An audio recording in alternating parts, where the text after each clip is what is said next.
Bismillahirrahmanirrahim. Assalamualaikum warahmatullahi wabarakatuh. Perkenalkan, nama saya Dewi Nurhayati, NIM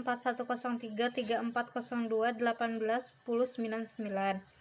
Di sini saya akan menjelaskan beberapa materi mengenai manajemen risiko keuangan. Yang pertama, di sini saya akan menjelaskan terlebih dahulu tentang pengertian risiko keuangan. Risiko keuangan adalah sejauh mana perusahaan bergantung pada pembiayaan eksternal, termasuk pasar modal dan bank, untuk mendukung operasi yang sedang berlangsung. Risiko keuangan tercermin dalam faktor-faktor seperti neraca, transaksi, kewajiban kontrak, jatuh tempo, pembayaran utang, likuiditas, dan hal lainnya yang mengurangi fleksibilitas keuangan.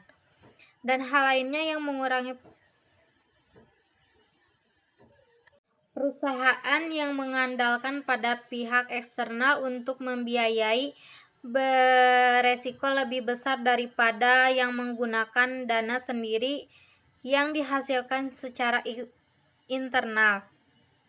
Yang selanjutnya, adanya tujuan manajemen risiko keuangan, yaitu tujuan utama manajemen risiko keuangan adalah untuk meminimalkan potensi kerugian yang timbul dari perubahan tak terduga dalam harga mata uang, kredit, komoditas, dan ekuitas. Risiko volatilitas terdapat dalam berbagai bentuk, meskipun fokus terhadap volatilitas harga atau tingkat. Akuntan manajemen perlu mempertimbangkan risiko lainnya seperti yang pertama, ada risiko likuiditas, yaitu timbul karena tidak semua produk manajemen risiko keuangan dapat diperdagangkan secara bebas. Yang kedua, diskontinuitas, yaitu pasar mengacu pada risiko bahwa pasar tidak selalu menimbulkan perubahan harga secara bertahap. Yang ketiga, risiko kredit, merupakan kemungkinan bahwa pihak lawan dalam kontrak manajemen risiko tidak dapat memenuhi kewajibannya. Yang keempat, ada risiko regulasi, yaitu risiko yang timbul karena pihak otoritas publik melarang penggunaan suatu produk keuangan untuk tujuan tertentu. Yang kelima, ada risiko pajak, merupakan risiko bahwa transaksi lindung nilai tertentu tidak dapat memperoleh perlakuannya pajak yang diinginkan. Yang keenam, risiko akuntansi adalah peluang bahwa suatu transaksi lindung nilai tidak dapat dicatat sebagai bagian dari transaksi yang hendak dilindungi nilai. Yang selanjutnya ada pertumbuhan jasa manajemen risiko yang cepat menunjukkan bahwa manajemen dapat meningkatkan nilai perusahaan dengan mengendalikan risiko keuangan. Jika perusahaan menyamai nilai kini arus kas masa depannya. Pertumbuhan jasa manajemen risiko yang cepat menunjukkan bahwa manajemen dapat meningkatkan nilai perusahaan dengan mengendalikan risiko keuangan.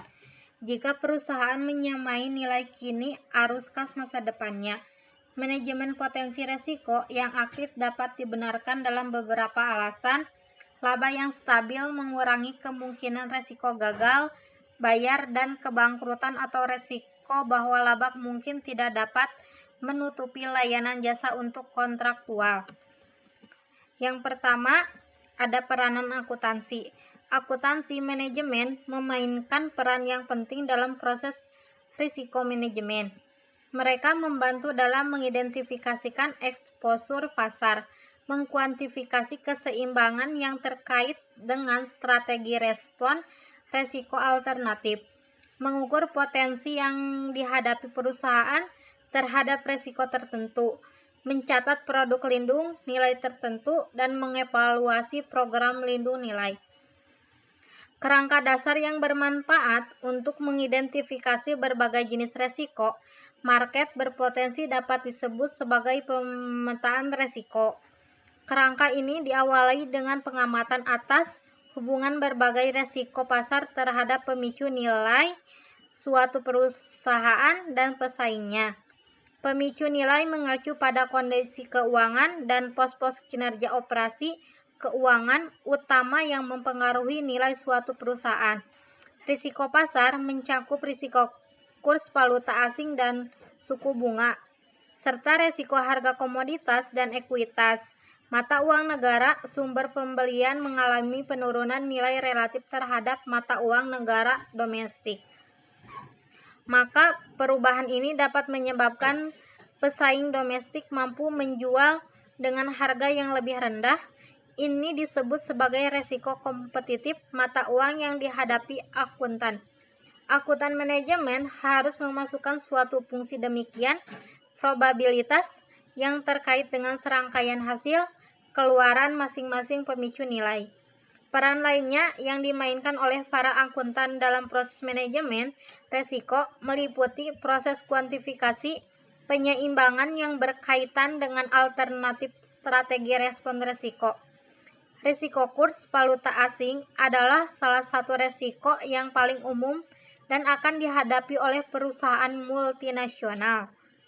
Di dalam dunia kurs mengambang, manajemen risiko mencakup yang pertama ada antisipasi pergerakan kurs, yang kedua pengukuran risiko kurs valuta asing yang dihadapi perusahaan, yang ketiga perancangan strategi perlindungan yang memadai, dan yang terakhir ada pembuatan pengendalian manajemen risiko internal.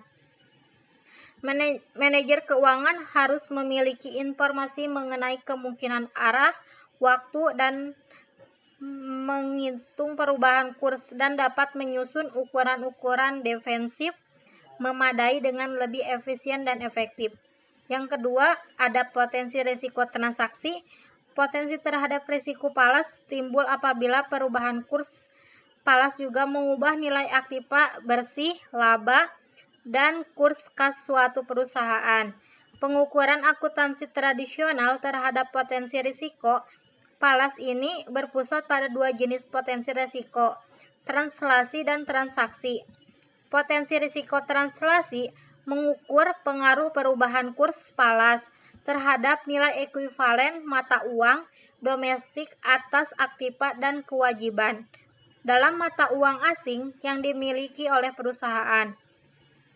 Karena jumlah dalam mata uang asing umumnya ditranslasikan ke dalam nilai ekuivalen mata uang domestik untuk tujuan pengawasan manajemen atau pelaporan keuangan eksternal. Pengaruh translasi ini menimbulkan dampak langsung terhadap laba yang diinginkan. Kelebihan antara aktiva terpapar risiko dengan kewajiban terpapar, yaitu pos-pos dalam mata uang asing yang ditranslasikan berdasarkan kurs kini, menyebabkan timbulnya posisi aktiva terpapar bersih. Posisi ini sering disebut potensi risiko positif. Devaluasi mata uang asing relatif terhadap mata uang pelaporan menimbulkan kerugian translasi. Revaluasi mata uang asing menghasilkan keuntungan translasi. Sebaliknya, jika perusahaan memiliki posisi kewajiban terpapar bersih atau potensi risiko negatif, apabila kewajiban terpapar melebihi aktiva terpapar, dalam kasus ini, devaluasi mata uang asing menyebabkan timbulnya keuntungan translasi. Revaluasi mata uang asing menyebabkan kerugian translasi. Strategi perlindungan sekali potensi risiko kurs yang dihadapi dapat didefinisikan. Langkah berikutnya adalah merancang strategi lindung nilai untuk meminimalkan atau menghilangkan potensi risiko tersebut. Strategi ini mencakup yang pertama lindung nilai neraca. Maksud dari lindung nilai neraca ini adalah dapat mengurangi potensi risiko yang dihadapi perusahaan dengan menyesuaikan tingkatan dan nilai denominasi moneter, aktiva, dan kewajiban perusahaan yang terpapar. Metode lindung nilai potensi risiko perusahaan positif lainnya dalam sebuah anak perusahaan yang berlokasi di negara rentan terhadap devaluasi meliputi yang pertama, mempertahankan saldo kas dalam mata uang lokal sebesar tingkat minimum yang diperlukan untuk mendukung operasi yang berjalan.